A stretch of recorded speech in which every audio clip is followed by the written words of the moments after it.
I might have been a little bit too under the weather to stream much this week, and of course today, but I still needed to get something out, and I feel like Lunc is a good place to actually do that. Let's check things out. Get it on!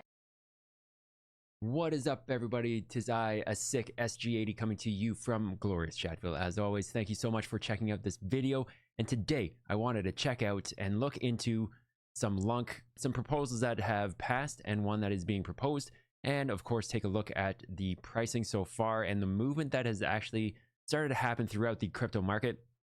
But for today, I will just be covering the Lunc side of things. I will have my monthly review and roundup coming shortly, just because there has been some movement lately. So stay tuned for that. Hit that like button, hit that subscribe button. Let me know what you think in the comment section below. I do love to hear what you guys have to say. So let's get into it, shall we?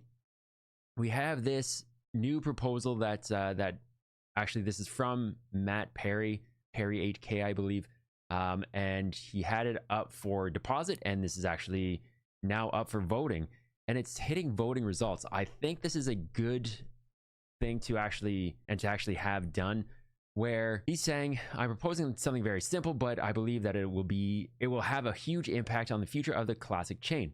Awesome. I'm tired of validators claiming to be leaders, but when a controversial vote comes up, I imagine much like the Burns and stuff like that, they wait to see who is winning the battle and vote that way. I'm proposing that we hide the voting result until the voting period ends, keeping things anonymous. The thing with that, so I just, let me interject there. I think the thing with that is that they will still see the voting percentages, unless he's talking about not showing the yes, no, who is in the lead. I imagine that's what he means, and not necessarily who has voted. I think I need a little bit more clarification. This will allow validators to either go with their gut or speak to their community about it and vote that way. I also propose that the option to remain abstained to be either taken away or add a penalty to choosing this option. Penalty amount to be established later. Majority, if not all, of the proposals should be decided on a yes-no vote.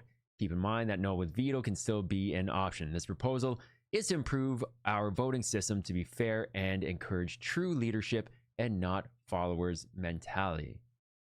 So again, I'm not sure exactly what he refers to as this being hidden. Are we talking about the actual percentages?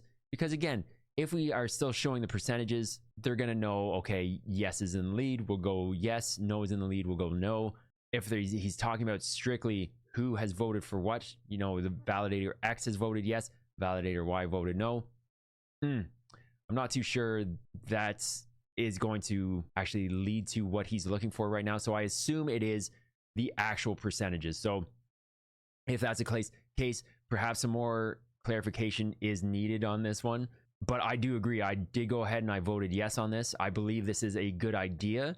It's a good stepping stone. I believe it should actually go further and say that if you're a validator and you're not voting at all, you're starting to get penalized for not voting.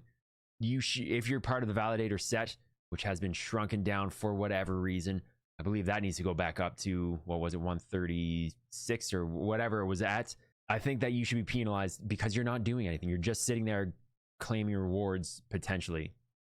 So no, you have a responsibility to vote, to get out there, take in the sentiment of your validating community and vote. You have that responsibility to vote. Yes, your validators can override your vote, but that's up to them at that point. But you should be voting as a validator. So that's my take on this latest proposal, 12048.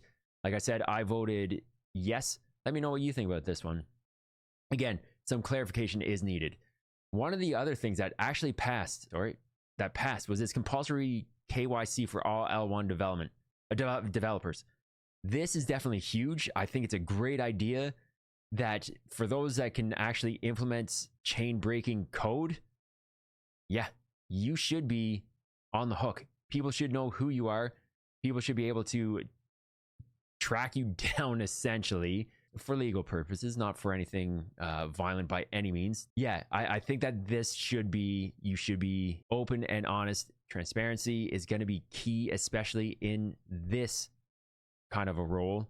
Transparency is going to be key, and it'll just show the overall crypto community and the news and everything, hey, these guys are actually looking to play ball. Let's see what they've got going for them. So I don't know. Again, I think this is great that it ended up passing. I was shocked that it passed, actually, but I'm glad that it did.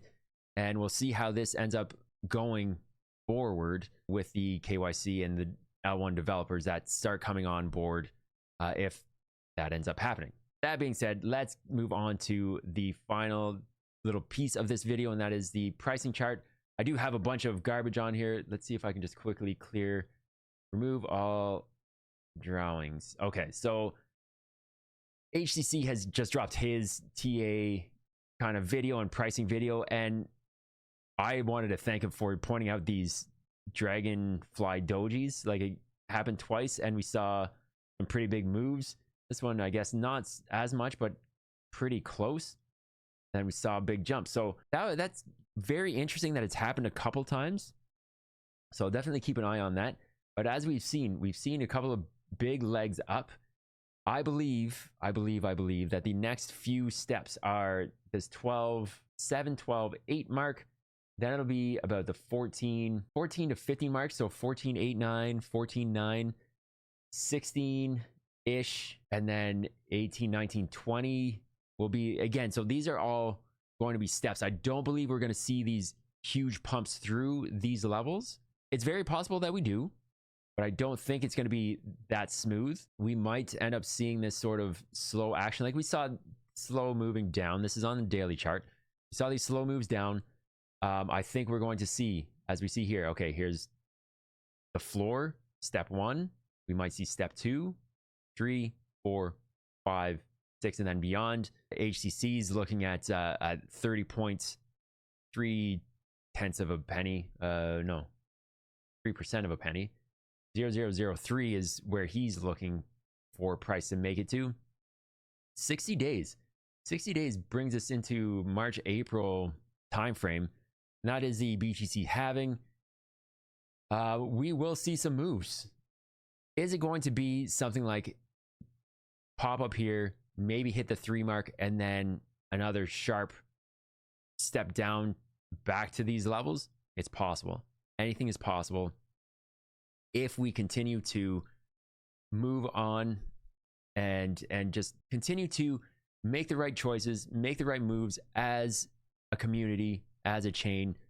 We will see that 003 mark and beyond. I mean, we got up to 7.5, 7.6. We could see those prices again if we make those right decisions. I don't know.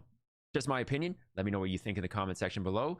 I do stream, or try to stream, when I'm not sick or not feeling like garbage, Monday, Wednesday, Thursday evenings at about 7 p.m. Easternish. Again, on Saturday mornings between 8 and 9. I do apologize to those that were looking for a stream today. But yes, it is about 8 or 9 a.m. Easternish. I think I might move it to about 9 or 10 a.m. on Saturdays. So stay tuned.